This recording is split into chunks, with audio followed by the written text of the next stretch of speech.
We've got so many questions, but I feel like we should address the big elephant in the room. How do you go from being from Israel, studying international Asian studies, learning Japanese, things like that, to Senso League? Yeah, I want to know your full life story. So go back as far as you want. Fill us in. Oh gosh. This is a weird combo, not your regular trajectory, born in America, Ivy League startup. I was actually born in Russia, in the USSR, and being Jewish, we were persecuted our whole life. Mm-hmm. My mother told me horrible stories about my sister being kidnapped, and we had to ransom her. Yes, and we couldn't get into any school because we were Jewish.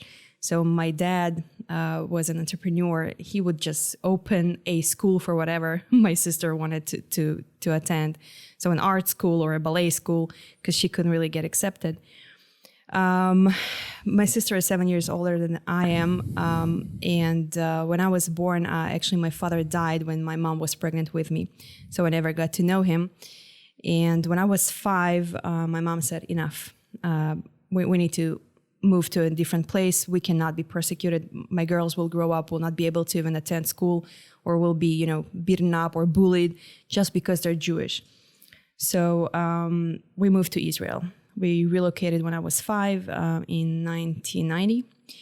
And the Israeli trajectory took me on a different path. So school, private schools. On that, is Israel pretty accepting to Jewish people who are from outside of Israel? It's the law of return, I believe the translation would be. Any Jew anywhere in the world, if they want an asylum or to make an aliyah, which translates as ascend, because we say people who left Israel are descending, and those who come back to Israel make aliyah or ascending, has the right to return to Israel. And as long as, Judaism can be proven, and thankfully, I mean, we could have proven with 4 generations back, birth certificates. And my grandma is a survivor of the Holocaust, and my grandfather was too. So this is unfortunate that's how we could prove it. But yes.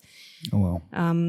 So we can. Sorry, I didn't mean to interrupt you, but that's important. Yes. It's probably the most interesting backstory we've ever had on the podcast. This is extremely, just fascinating. I have so many comments about why I love immigrants and why I think a lot of immigrants love the U.S.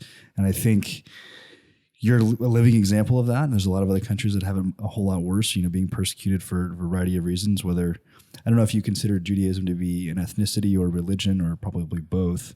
I think it's very unique in that. But yeah.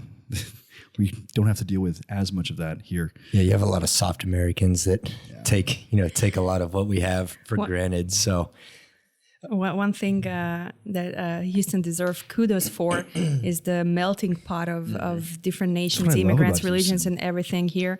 I really enjoy being here, and I'm so happy I chose Houston, because the normal descent from Israel would be to California. People would tell me, go to the Silicon Valley, many Israelis, this is where startups belong. I'm like, no, I belong in oil and gas. Even if I have to educate the market, I will be here and get the most traditional industry to understand. Gosh, little did I know. But it's a journey, it's a learning curve. Yeah, I love the melting pot that we have in Houston, because it provides us with the best food scene in the world. You can get any type of food that you want. It's so good. So I'm a big proponent and activist for Houston.